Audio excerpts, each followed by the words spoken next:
What it is, what it is, what it is. I'm doing this in the dark because I'm looking fucking rough and rugged. Plus, I'm in my bedroom at this time and fucking it looks like pure shit. I don't even want to turn the camera around because y'all think I'm living bummy. But trying to move, fucking got a lot of other shit going on. So my abode is fucking looking bum status. I'm gonna experiment with going live again. Like fucking I wanted to do a Wilder video earlier today. Making some comparisons with the Lomachenko outcome or results in comparison to Wilder's fight. But I've heard some of the other brothers address the same stuff today. So I kind of backed up the block. I probably would have done it anyway just to make a video because like fucking I'm lacking for content as is, and since I was so busy this weekend, I ain't post shit up. But fucking I just didn't do it. I think I got stuck in traffic twice. Then I'm like fucking trying to buy this fucking house, which is like a nightmare. Like so I wasn't able to do it. Whatever. But then Eddie Hearn opens his fucking mouth, as always. And fucking I have my sleeping gear on, if you could tell. I'm not gonna show my fucking sleeping shorts, but I was washing my ass, like getting ready for bed. And lo and behold, Eddie Hearn gives me bullets to go live. So fuck Eddie Hearn. As always, fuck Matchroom, snakes, and I'll commence. Give me 1 second, cause some asshole. I think some asshole is calling me.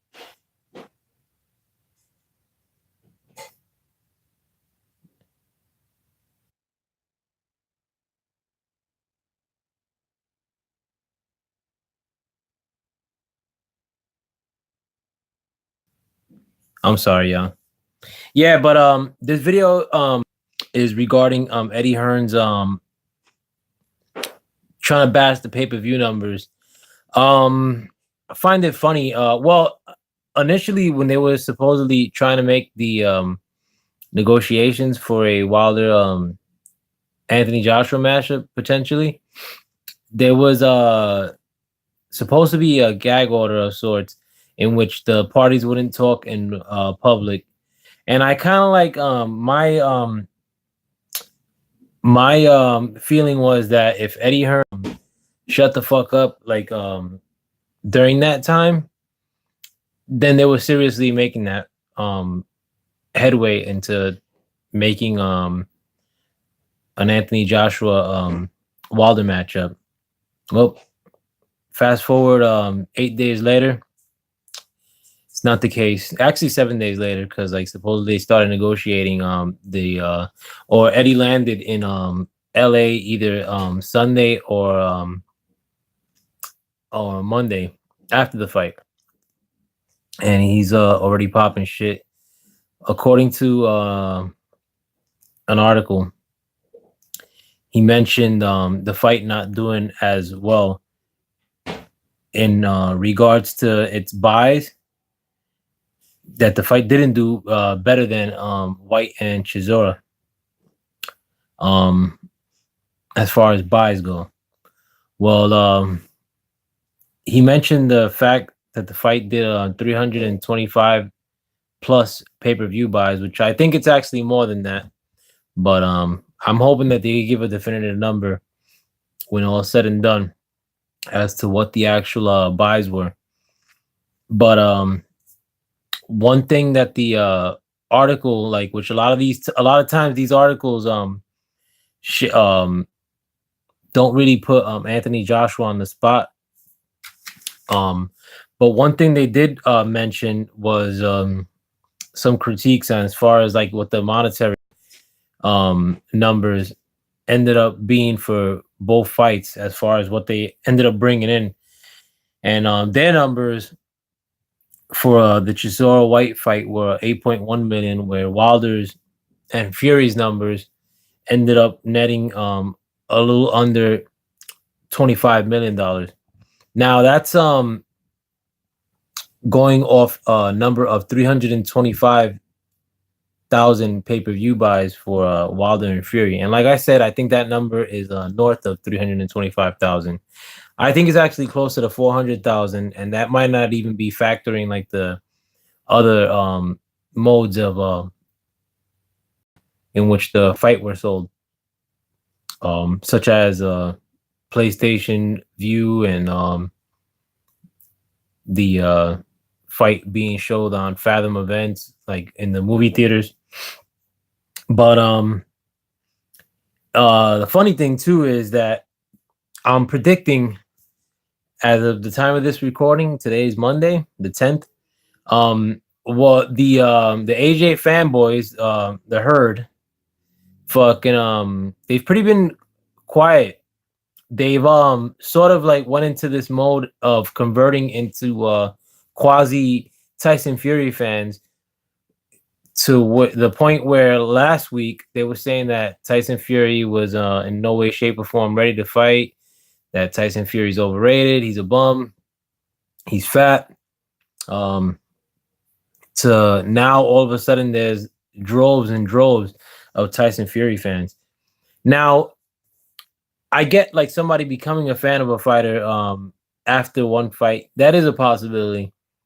But it seems like there's nobody that's talking negatively about Tyson Fury, when that wasn't the case 10 days ago, long time ago, in ancient history, in the beginning of December, where you had tons of people speaking negatively about Tyson Fury. So it's funny how 10 days could change the landscape of what people's perceptions on a fighter is. But my prediction from the AJ fanboys,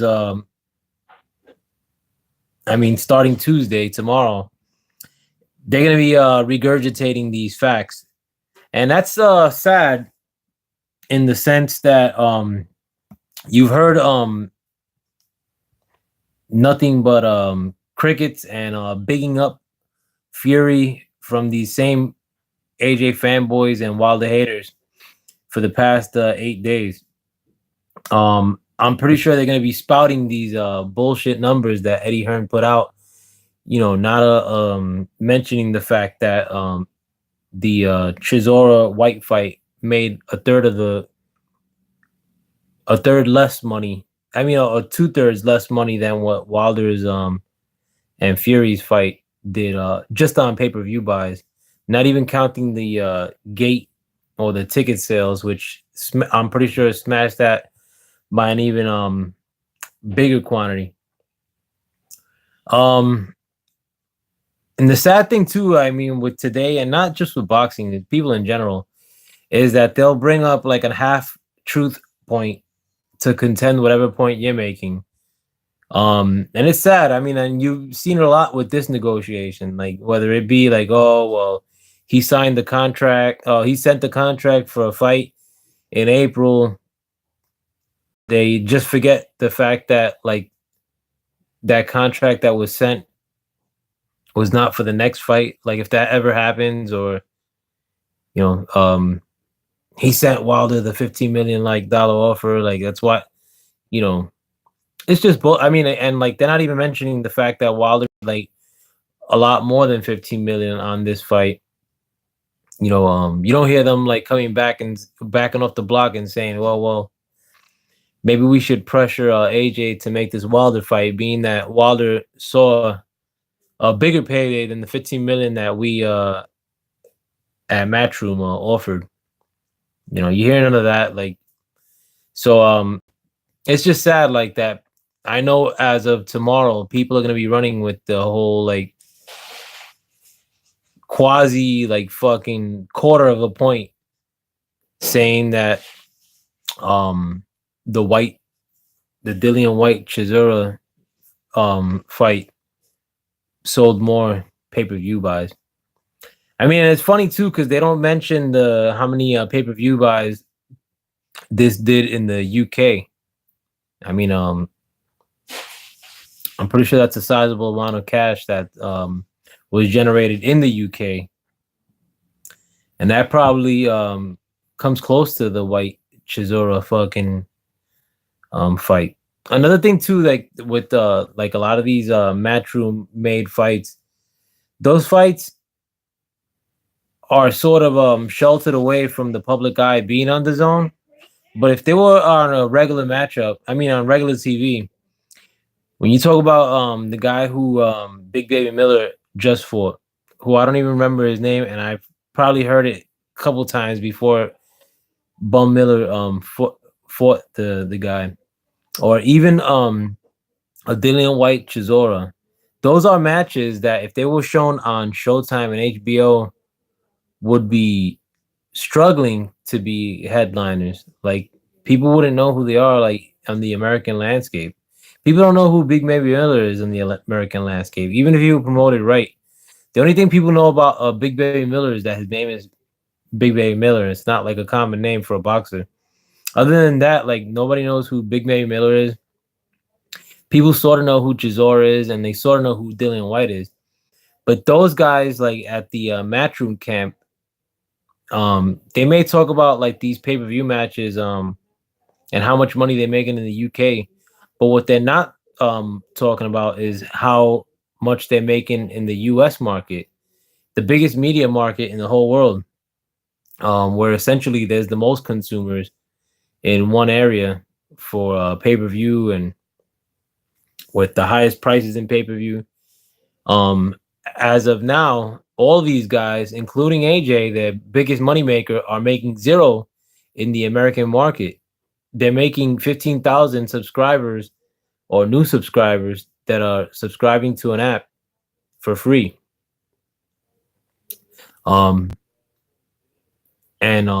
It's gonna be sad to hear grown people run with half truths or one quarter of a truth come tomorrow. Not that I give a shit, because I mean it seems like this whole shit with a lot of the facade that's been being put up, it's just running out of steam like big time.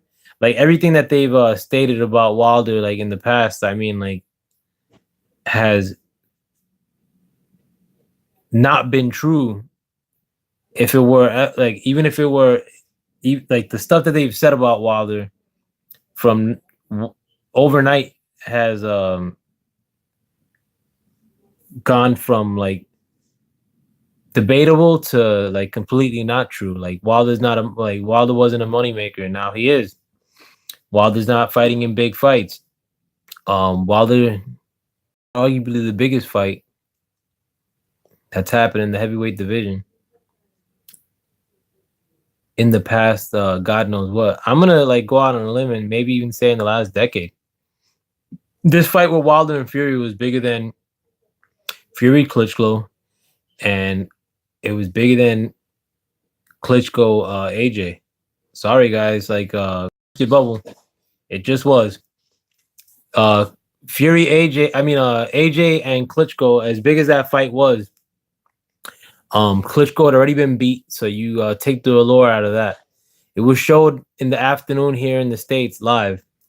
So I mean, like just by time you got to take that L, and it did nothing to bring any mainstream fans and into like or bring Joshua into the mind of the mainstream fan. Whereas this Wilder Fury fight, I mean, like everybody and their mom is talking about it. I mean, like I talk to people at work, and they know like all the fine details of the fight, and these aren't even fight fans. So I mean, like this fight did a lot in the public eye, whether we want to accept that or not. My wish after all this, I mean, would I love to have seen a unification fight at the heavyweight in the heavyweight rankings? Of course, I think everybody who's a boxing fan would have liked to have seen that. But with Eddie Hearn being Eddie Hearn, and like I mean, it seems like he's gonna keep marching to the beat of like the Matchroom fucking line of bullshitting on making facts up as they go and trying to bring down every fighter who's not AJ and who's not under the Matchroom umbrella. I mean, I'm hoping that they do freeze out Joshua for the foreseeable future. I mean, at least in the for 2019, I'd be more than happy. Like I actually listened to a video from CJ Goodfellow regarding this subject with Eddie Hearn's last statement, and he had reported that there was a rumor going on that um, the Wilder Fury 2 was rumored to be on the same date as AJ's next fight in April the 13th. And just off the ratchetness and drama that that would bring, I would love for them to do it on that very day and take what little market Anthony Joshua has in the UK right from under them. I mean, on top of that too, being that they're at different times, people could either order both fights in the UK or choose to watch one. And I mean, like, if there's any justice in the boxing world, they'd order the one that has the most relevance. I mean, the most stake. And it's definitely not going to be no fucking Dillian White versus Anthony Joshua. I'll tell you that much. That fight's going to amount to nothing. I mean, there's also rumors that Usyk is going to be the person contending against Dillian White on that April 13th day. I'm not sure how true that is. I mean, that would be pretty salacious too. I'm pretty sure that Dillian White, if that were to happen or that were to materialize, would have a heck of a lot to say. Something that's not like usually mentioned is the fact that in the past I've heard a couple of interviews where Dillian White is just ragging on fucking Eddie Hearn. You know, it's funny because like you read on these YouTube comments and like people like, oh yeah, you know, like they'll make a comment that may not be endorsing or bashing a move that Matchroom's making. Like, yeah, like Eddie Hearn, like who says that? Like, who says they like a promoter? Like, what the hell is Eddie Hearn like giving you as far as fights go that you like him or like any promoter? I mean, I don't like. I mean, I like what Al Heyman has done as far as bringing fights onto free TV and having this big stable of fighters that seems to not be getting jerked fiscally by their promoter. But you don't hear the guy talk, and whether he talk, and I respect people that like say less and make you feel their impact more. But I'm not gonna fuck around and say that I like Al Heyman. Like, I mean, I don't know what the fuck. Like, I mean, like, it's just not like normal talk. Like from a boxing fan, that would be like somebody like in the heyday of Mike Tyson saying they like Don King. I mean, that might not be the best example, but Don King was giving you the best fights. Like nobody mentions like the promoter. Like nobody gives a shit. Only like when you're being a tribalist, like the Manny Pacquiao fans of 2012, when they had everything good to say about Don King, and now look at them, like they whatever pack tards were left over, I'm pretty sure they ain't talking good about Bob Arum nowadays. I hope I said Bob Arum in the past when I first said that little part of my diatribe there. But I just can't stand how people are nowadays where like they'll just run with anything, like fucking it's almost like how I used to argue with like girls when I was like a teenager, like fucking where I would just I would be like way in the wrong and then fucking I wait for any like little minuscule point to like try to bail myself out, like fucking like if I got caught cheating and the girl's like, oh, I don't want to see you again, and I'd fucking like respond with oh Oh, what you don't want to see me no more? What you want to see me die? Is that it? You see, like like fucking.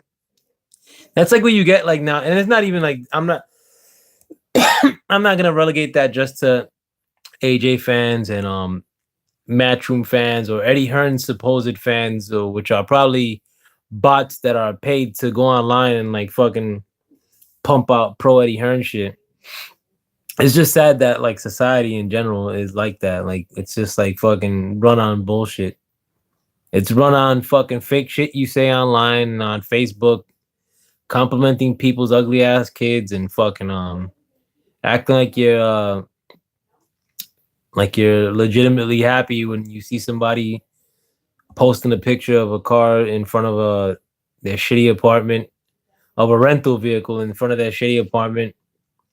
It's just like the society's run on like fake shit nowadays and sensationalism and Eddie Hearn's or people like Eddie Hearn, politicians, whatever have you. They take full advantage of that stuff and I don't even blame them no more. I blame the people that like fall for that stuff, that go out on a limb and like endorse like people like that and like fucking push their causes. So that's all. Like I'm hoping to come back tomorrow like with another video. Probably won't because I'm gonna be fucking beat. Maybe I will. Who knows? What's like Lord knows what's gonna happen tomorrow. But thanks for checking me out. Fucking I hope you enjoyed this video. Hit that like and hope you subscribe. Have a good night, guys. Like fucking be safe. Peace.